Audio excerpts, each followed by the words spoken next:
Om Shanti. Good morning. आज प्यारे बाबा के डायरेक्शंस के हिसाब से, जैसे बाबा काफ़ी दिनों से कह रहे थे कि बच्चे अपने अनुभव शेयर करो, क्योंकि जो नई आत्माएं हैं वो अब इस लॉकडाउन के टाइम पर सेंटर भी नहीं जा सकते और वो घर पर ही हैं। तो बाबा ने कहा बच्चे अपना अनुभव शेयर करो। तो मैं समझती हूँ कि जो मेरा अनुभव है 10 इयर्स का, मैं वैसे तो कानपुर से ही हूँ, लेकिन फिर मेरी शादी इधर आगरा में हुई।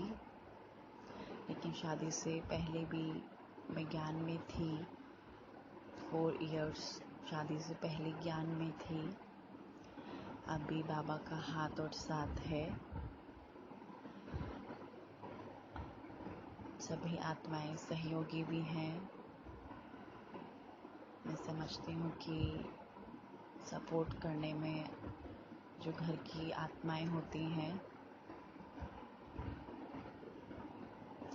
तो सपोर्ट नहीं करती हैं, लेकिन बाबा की मदद से, योग की मदद से, मुरली की मदद से, अव्यक्त महावाक्य की मदद से आज प्यारे मीठे बाबा के बहुत समीप रतन जैसे बन गए हों। बहुत अच्छा फील होता है, क्योंकि जब हम ज्ञान में आई थी तब हमें इतना कुछ महसूस नहीं होता था। हम ज्ञान में वैसे 2010 में ही आ गए थे। हमारी एक मौसी थी तो हमको मधुबन ले गई थी, माउंट आबू, जहाँ बाबा का घर है राजस्थान में। तो हम अपने मामा जी के यहाँ गए थे और स्टार्टिंग से मैं बताती हूँ, बहुत ही सुंदर अनुभव है ये। तो हम जो है नागौर गए थे मामा जी के यहाँ। छत पे सो रहे थे तो सपने में मैंने देखा कि सफ़ेद वस्त्र में ब्रह्मा बाबा, जैसे बाबा खड़े होते हैं वैसे, और पीछे ऐसे गेट सा डिज़ाइन बना हुआ है। तो और पीछे है ना, जैसे सूक्ष्म वतन का नज़ारा होता है, सफ़ेद एकदम, और बाबा आगे हैं और पीछे सूक्ष्म वतन है और बीच में गेट है। तो बाबा ने ये दृश्य दिखाया और फिर वो सपना है ना, मैं भूल गई। मुझे नहीं याद था वो सपना था, याद ही नहीं था। तो फिर हमारी जो बड़ी मौसी थी वो वहाँ पर रोज़ मुरली चलाती थी। तो मुरली सुन के है ना बहुत आकर्षण होता था, क्योंकि मैं शिव की अच्छी भक्त थी, काफ़ी पूजा पाठ करती थी। शिव जी पे जल चढ़ाना करना, मुझे ऐसा महसूस होता था कि मैं शिव जी की जितनी पूजा करूँगी उतने मुझसे जितने पाप हुए हैं वो सब जो है ख़त्म हो जाएंगे। मैंने किसी को दुख अगर दिया है या मुझसे जो पाप हुए हैं वो सब ख़त्म हो जाएंगे। तो मैं मुरली सुनती थी, बहुत अच्छा लगता था। तो हमारी जो दूसरी मौसी हैं वो भी 35 साल से ज्ञान में हैं। तो उन्होंने कहा कि मेरी इच्छा है कि मैं अपनी बड़ी जो बहन है ज्ञान में, वो 45 साल से चल रही थी, 45-50 साल से शमशाबाद की है, वो चल रही थी। तो वहाँ इसको है ना माउंट आबू ले चलो, एक बार बाबा का घर दिखा दो। तो ऐसे करते करते वहाँ पे 30-35 आत्माएं थी। कानपुर से ही थी, कुछ फिरोज़ाबाद से थी, ऐसे आसपास की थी। तो उन सब में से करते करते, छटनी करते करते करते हम सब 7 आत्माएं जो है लौकिक माँ की बहनें, एक बैरा भाई, खाना बनाने वाला भाई, और मैं, और एक मेरी मौसी की बेटी, तो हम सब ने डिसाइड किया कि चलो हम लोग चलते हैं माउंट आबू, क्योंकि बाबा का घर भी देखना था। पता नहीं था हम कहाँ जा रहे हैं, लेकिन इतना पता था कि हाँ, कि भगवान से मिलने जा रहे हैं, भगवान के घर जा रहे हैं।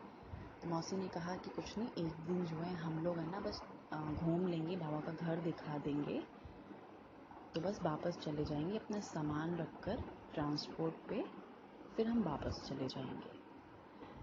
तो क्या हुआ, लेकिन पैसे भी नहीं थे हमारे पास में। पहले तो इतनी एटीएम की सुविधा भी नहीं होती थी, आज से 10 साल पहले कि हम लोग एटीएम लेके भी चले।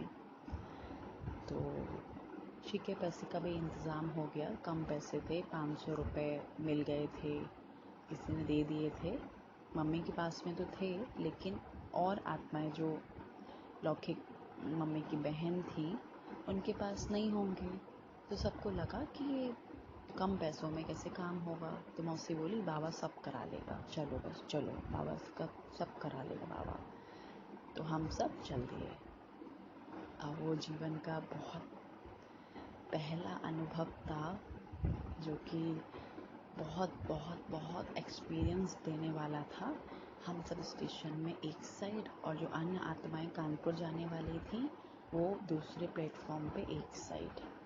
तो देखा हमने ये सीन कि गाड़ी आई, आत्माएं सामने थी, कम से कम 30 आत्माएं होंगी सामने, और गाड़ी निकल गई, आत्मा वहाँ से चली गई। अब फिर हम लोग क्या करें, पहली बार टिकट भी लेनी थी, पहला टाइम था हम लोगों का कि भाई अब कैसे जाए माउंट आबू।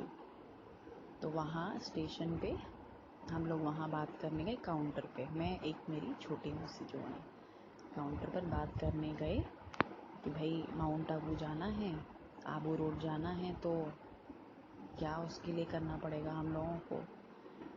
तो जो है उन्होंने कहा कि ऐसे से टिकट मिल जाएगी, लेकिन ट्रेन जो है आपकी रात में 10 बजे आएगी, तो आपको तो वेट करना पड़ेगा। तो हम सभी जो है वेट करते रहे। नागौर से पहले हम लोग जयपुर आए, और जयपुर में हम लोगों ने प्लेटफॉर्म पे ही अपना बेडशीट बिछा के, तो वहीं पे हमने इंतज़ार किया। पता नहीं था हमें कि हम क्या करने जा रहे हैं, लेकिन इतना पता था कि ऐसी कोई लगन थी, जैसे कोई खींच रहा हो हमको। हम सभी के अंदर एक लगन थी कि हाँ हम जा रहे हैं, हाँ हम जा रहे हैं, हम जा रहे हैं वहाँ पे। तो हम लोग ने कम से कम 3 बजे से लेकर रात में 10 बजे तक वेट किया। बीच में फिर खाने पीने का भी मतलब अरेंजमेंट किया, कि अब तक इससे पहले तो कभी अकेले निकले नहीं थे हम लोग, पापा साथ में रहते थे, तो पापा ही सब अरेंज करते थे। लेकिन इस बार हम लोग अपने आप सब कुछ कर रहे थे। तो खाना भी लाना प्लेटफॉर्म के बाहर से, तो वो सब बाबा ने कैसे भी करा लिया होगा उस टाइम। तब नहीं जानते थे कि बाबा कौन है, क्या है, कुछ नहीं पता था। चलो भाई, अब हम लोग रात में 10 बजे ट्रेन में जो है बैठ गए। हमको जनरल डिब्बे में वो जगह मिल गई, जयपुर से आबू रोड जाने की। तो क्या हुआ, बैठे रहे। तो करीबन 12-1 बजे जो है एक है ना कोई बहुत हैवी औरतें, फीमेल्स की जो एक बल्क था वो अंदर आया ट्रेन के। और वो सब इतने ज़्यादा फास्ट थे कि एकदम लगे जैसे हम लोगों पर है ना चढ़े आ रहे थे। उठो यहाँ से, उठो यहाँ से, उठो यहाँ से, उठो यहाँ से, उठो यहाँ से। और ऐसे करके जो है हम लोगों को उन्होंने उठा दिया। तो मौसी हमारी ज्ञान समझा रही थी कि ओम शांति बहन, ओम शांति बहन, शांत हो जाओ, शांत हो जाओ, हम तो बस आबू रोड पे जो है उतर जाएंगे।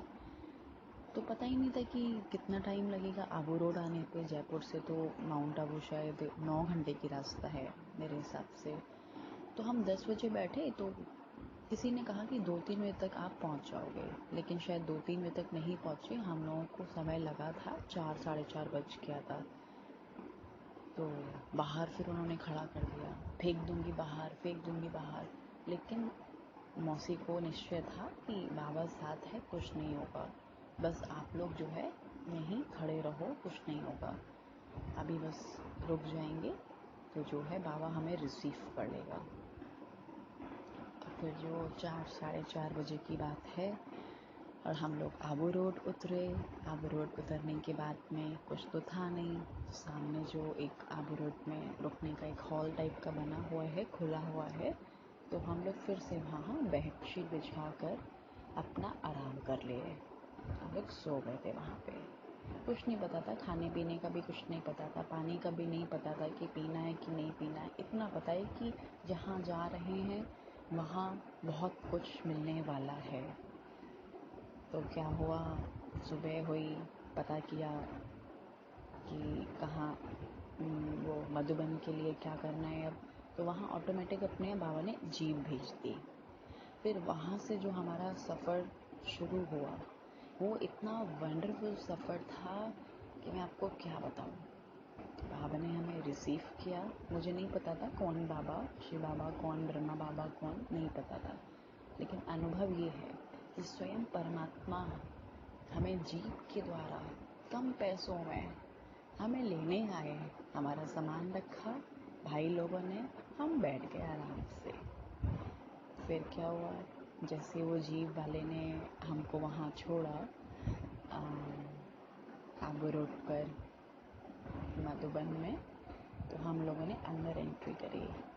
तो एकोमोडेशन जो था वहाँ पर हम लोगों ने बात करी, तो हमें नहीं पता था। फिर तो जो लौकिक मौसी हैं तो उन्होंने जो है बातचीत करी कि हमें ऐसे ऐसे ट्रांसपोर्ट रखना है और फिर हम एक दिन घूमेंगे, हम फिर जो है चले जाएंगे।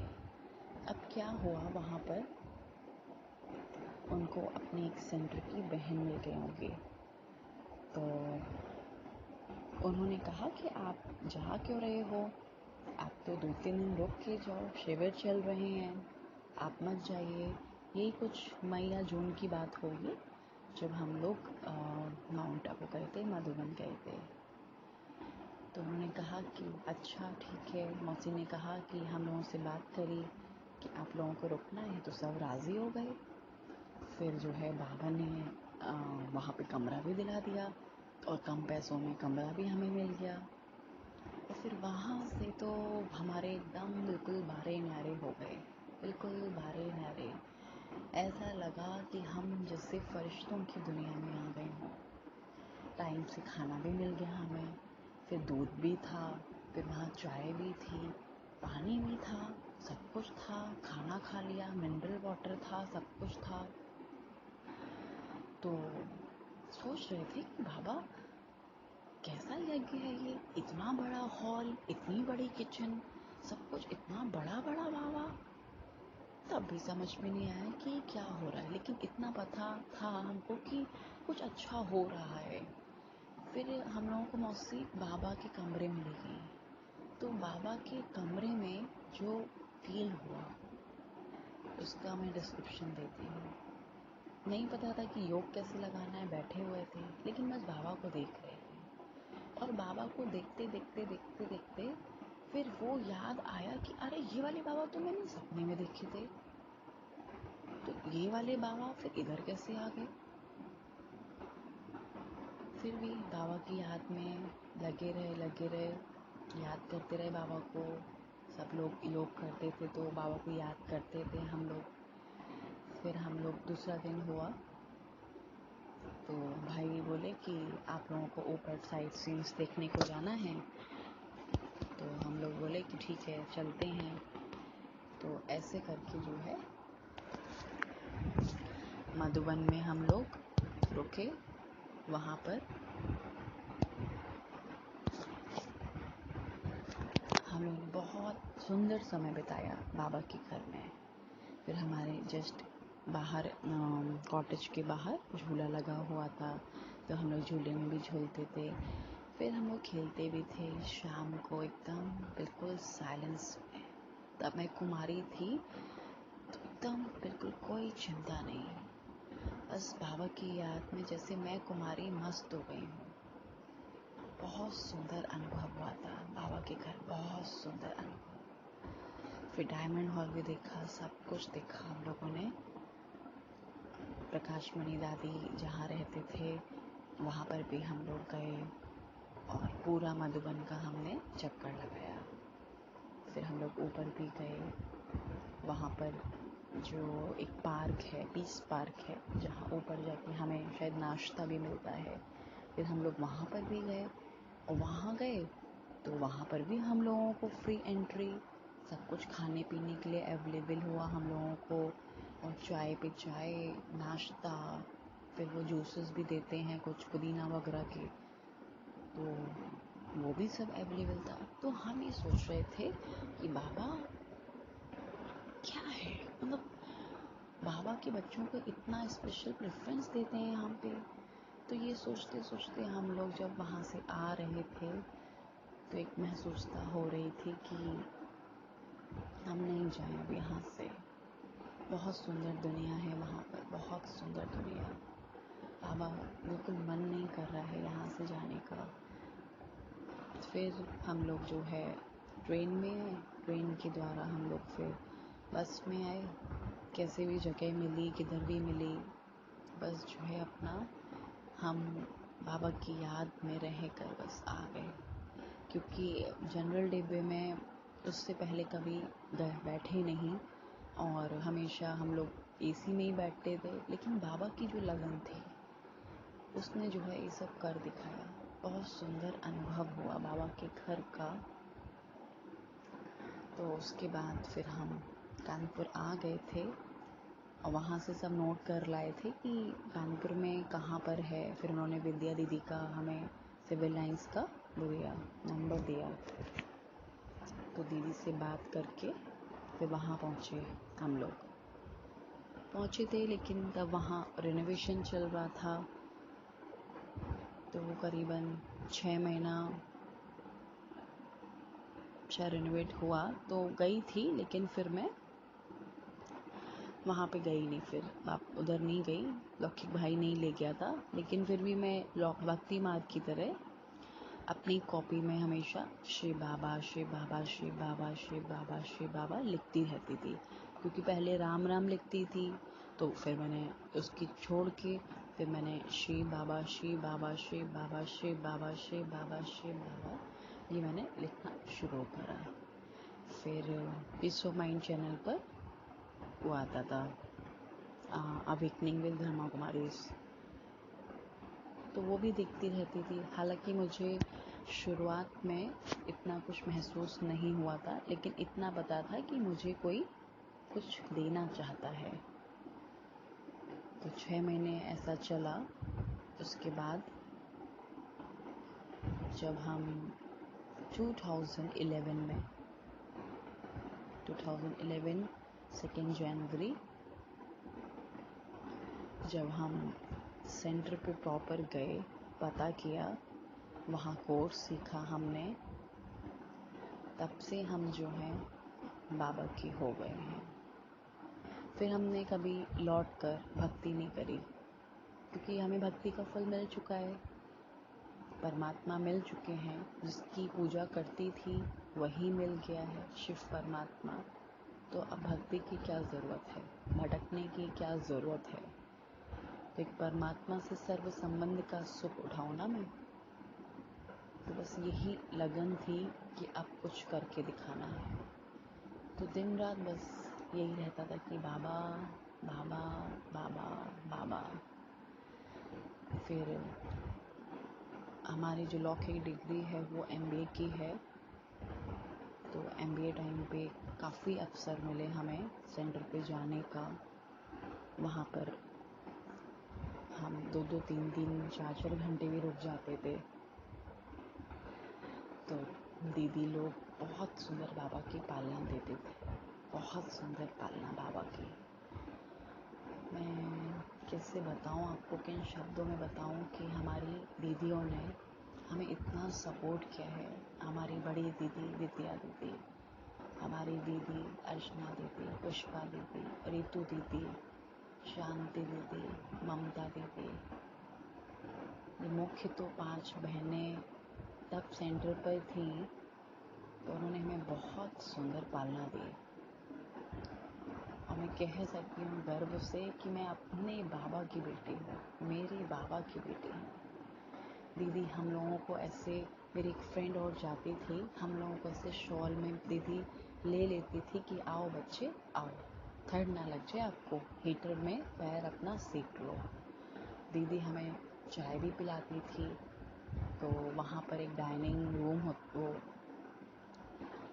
कौन सा गेस्ट रूम होता है, तो वहाँ पर दीदी हम लोगों को बैठा लेती थी। तो हम लोग वहीं पढ़ते रहते थे। तो दीदी हमें एक माँ की तरह पालना देती थी। तो हमारे लिए चाय बना लेती थी, हमें नाश्ता भी करा लेती थी। तो सेंटर पे बहुत सुंदर पालना हुई हमारी 2 साल। साथ में हम ब्रह्मा भोजन भी करते थे, सेवा भी कर लेते थे। हमें याद है कि जब 75th सेलिब्रेशन हुआ था तब गुलजार दादी कानपुर आए थे।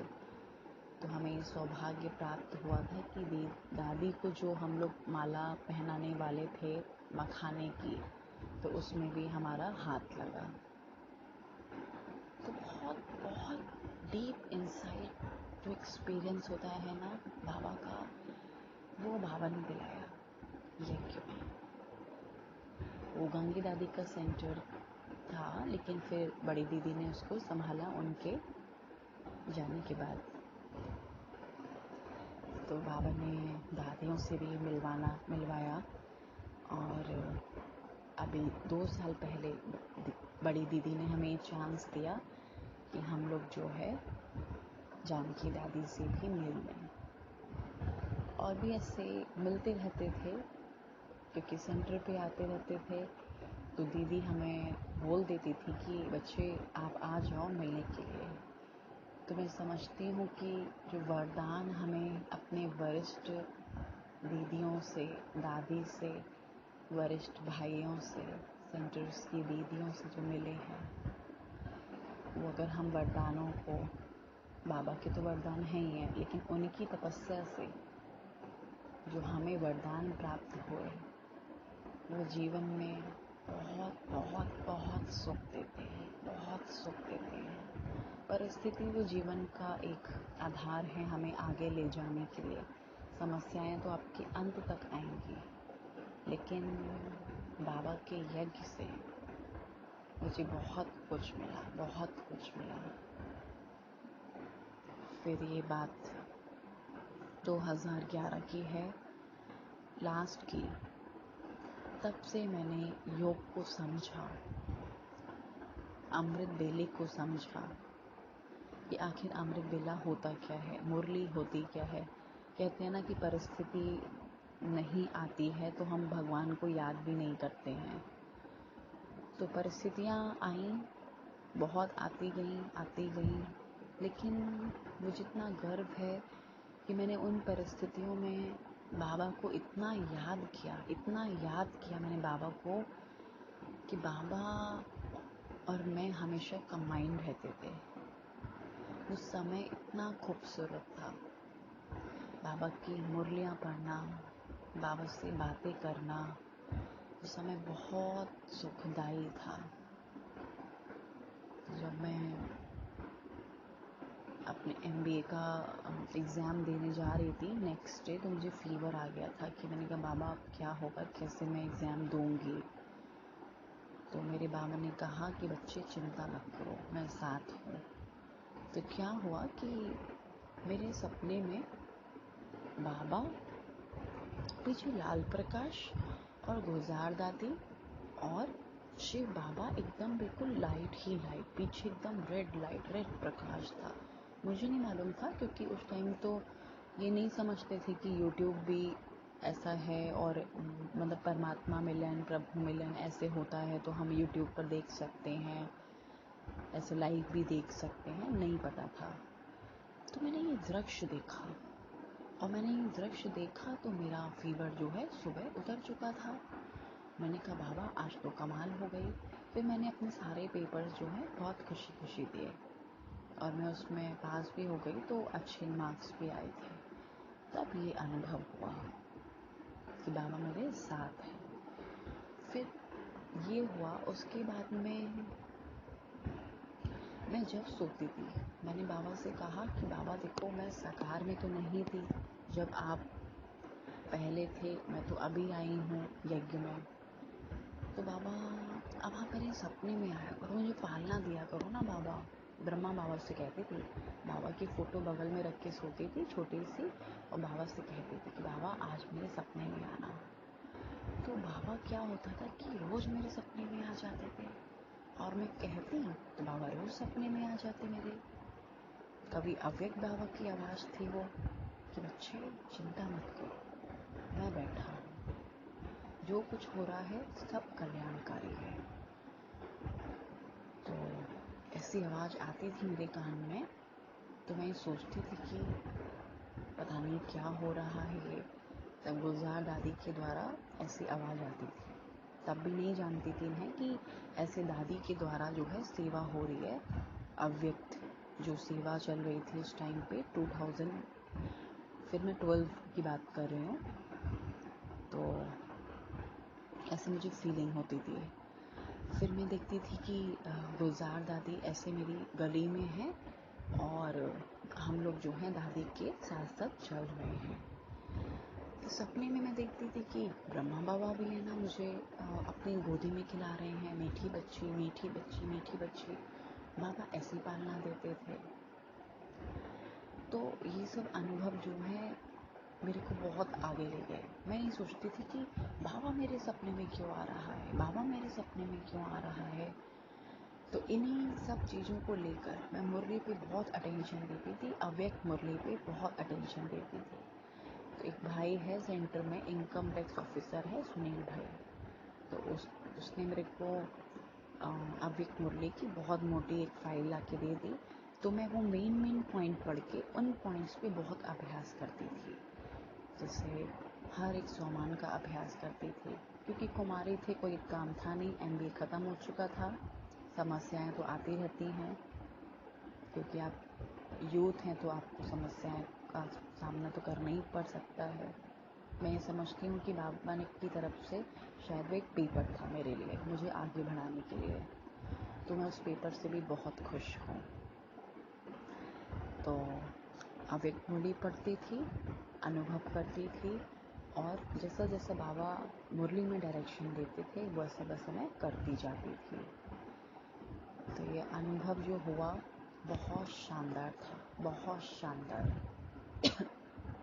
बाबा का सपने में आना और मुरलियों में जो आता था उसका मंथन करके उस पर प्रैक्टिकल अप्लाई करना, ये सब उस टाइम बहुत चला। मतलब 4 इयर्स 2015 तक ये बहुत चला। इसमें मैंने बहुत अभ्यास करे हैं। तो मैं समझती थी कि बाबा का जो हाथ है, साथ है, वो मेरे एकदम पास है। तो बाबा हमेशा कहते भी हैं ना कि जहाँ एक ब्राह्मण आत्माएं हैं, वहाँ उन आत्माओं के जो भी आपके साथ में रहती हैं, उनके जो हैं विकर्म दबे हुए रहेंगे।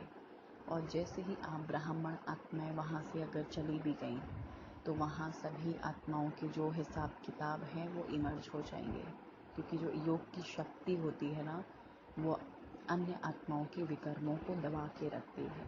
ऐसा मैंने महसूस किया। तो हमारा जो लौकिक परिवार है वो कम से कम 30-35 लोगों का लौकिक परिवार है। तो वहाँ हम लोग योग अभ्यास करते थे।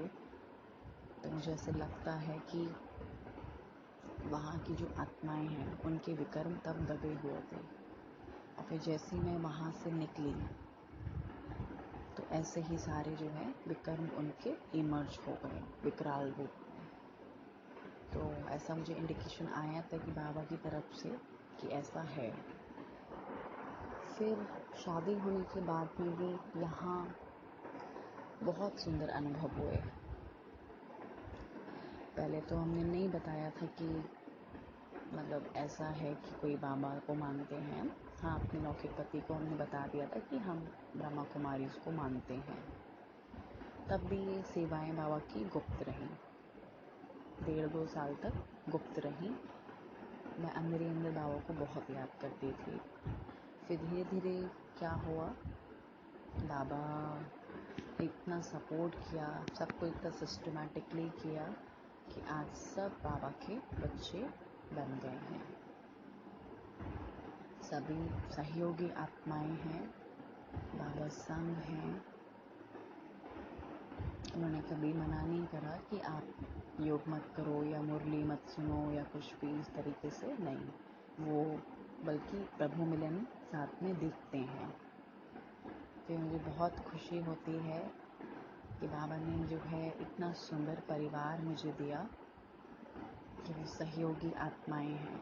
बाबा की यज्ञ में कभी भी मना नहीं किया कि ये मत करो वो मत करो, नहीं, कभी मना नहीं करा। आत्माओं ने बहुत सहयोगी आत्माएं हैं। फिर पहली बार हमारे जो लौकिक पति हैं वो हमको बाबा मिलन पर ले गए, सारी धारणा युक्त होके। तो बहुत खुशी की बात थी हमारे लिए कि हम प्रभु मिलन करने जा रहे हैं, वो भी शादी के जस्ट बाद ही, और सब कुछ एकदम धारणा युक्त होकर बाबा से मिलन मनाने के लिए, परमात्मा से मिलन मनाने के लिए। तो बहुत सुंदर जर्नी रही, बहुत सुंदर जर्नी। इतनी खुशी है आज वातावरण को देखते हैं तो लगता है बाबा हम कितने भाग्यशाली आत्मा हैं। कोटों में कोई और कोई में भी कोई वाली आत्मा है बाबा कि जो आपने मुझे अपना बना लिया। क्योंकि आज 10 इयर्स हो गए हैं।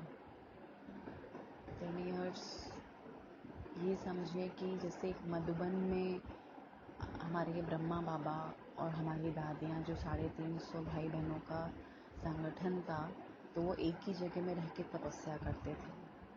तो मैं ये समझती हूँ कि बाबा ने भी शायद कुछ ऐसा ही करा है मेरे लिए कि जो बच्चे एक जगह बैठ के अपनी योग तपस्या करें। तो मैं बाबा का बहुत शुक्रिया अदा करती हूँ, बहुत शुक्रिया अदा कि बाबा ने मुझे अपना बना लिया। और योग के इतने बाबा ने तरह तरह के अभ्यास कराए हैं, इतने अभ्यास कराए हैं कि बुद्धि जैसे बिल्कुल शांत हो गई है। एक बार का एक्सपीरियंस है, आज से 2-2.5 साल पहले जब जानकी दादी कानपुर आए थे, तो हम लोग जो है कानपुर गए थे। तो दीदी ने कहा था कि आप भी आ जाना। तो दादी की क्लास चल रही थी और मैं जस्ट सामने बैठी थी दादी के। दादी की साइलेंस की शक्ति ऐसे आ रही थी जैसे गंगा बह रही हो दादी की आंखों से। दादी देखती और मेरी है ना आंखें ऐसी भर आई और मैं रोती रही जैसे मुझे आज है ना क्या मिल गया हो। तो मैंने दादी से अंदर ही अंदर एक बात कही कि दादी बस मुझे है ना अब अपना बना लो बाबा, मुझे अपना बना लो। मुझे है ना अब मन बुद्धि से बाबा समर्पण होना ही है, कुछ भी करो बाबा। तो जैसे वो 45 मिनट्स दादी के सामने बैठना, ऐसा लगा जैसे मेरा ब्रेन बिल्कुल साइलेंस हो गया, बिल्कुल साइलेंस। बहुत सुंदर अनुभव हुआ और उस दिन के बाद से मेरा जीवन और साइलेंस हो गया। फिर जैसे मैं साइलेंस की गुफा में जाती हूँ, कोई भी परिस्थिति अगर आती भी है तो मैं ये नहीं कहती कि मैं संपूर्ण बन गई हूँ, लेकिन समस्या आने पर जो पहले बहुत दिन तक खिंचती थी, आज वो आधे दिन तक रह गई है। मैं समझती हूँ कि बाबा ने जो 1 सेकेंड का भी बोला है ना, तो वो भी हम लोग अब क्रॉस कर लेंगे साथ में मिल के। हम सभी ये होगा बाबा, हम लोग करके दिखाएंगे आपको इस लॉकडाउन में। तो बाबा के संग के तो बहुत सुंदर अनुभव है, बहुत खुशी होती है। आप सब कहते हैं कि हम तो सेंटर जा नहीं पा रहे हैं इस टाइम पे, अब हम क्या करें बाबा, आप बताओ। तो मैं ये कहती हूँ कि सेंटर जाने की अब ज़रूरत नहीं है। बाबा ने कहा ना कि अब घर को ही सेंटर बनाना है। अगर आपके घर में कोई प्रॉब्लम होती है जाने में, या कोई कुछ कहता है, तो उन कलेशों से दूर हो जाओ। बाबा ये नहीं कहते कि बच्चे घर में कलेश करके आप सेंटर आओ, नहीं, आप घर में रहो, घर में ही सेंटर बनाओ बाबा को याद करके। हम जब लौकिक में थे शादी से पहले, तो हमारे लौकिक पिता को बहुत चिंता होती थी कहीं ब्रह्मा कुमारी ना बन जाए। तो वो मतलब होता था, चिट होती थी सेंटर जाना करना। तो हम बहुत कम सेंटर जाते थे, इसीलिए क्योंकि घर परिवार में शांति बनी रहे। तो हमारी दीदी ने समझाया था, बच्चे घर को ही सेंटर बनाओ, आप कोई बात नहीं, घर में ही आप बाबा को याद करो। तो फिर मैं सोचती थी कि जैसे बाबा सेंटर में आता है 4 बजे, 3 बजे, 2 बजे, तो ऐसे बाबा मेरे पास में भी तो आ सकता है ना, मेरे घर पे, यहाँ पर जहाँ रहती हूँ। तो अमृत बेला रोज करती थी, बाबा का आवाहन रोज करती थी कि बाबा आप आइए। और जहाँ योग करती थी उस कमरे के वाइब्रेशंस को इतना शक्तिशाली बना दिया था कि उसमें एक अलग अनुभूति होती थी। तो बाबा की तो बहुत सारी बातें हैं, आगे बाबा की डायरेक्शंस के हिसाब से उसे शेयर करेंगे।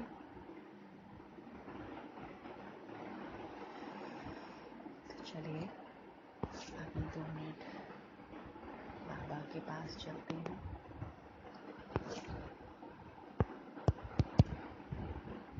और हम सभी अव्यक्त स्थिति में रहकर बाबा से अव्यक्त मिलन मनाते हैं,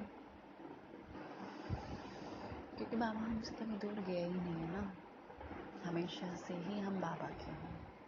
बाबा के वही छोटे से बच्चे, वही सिखले से बच्चे, क्योंकि वो मेरा बाबा है ना, मेरा बाबा, मेरा पिता है ना।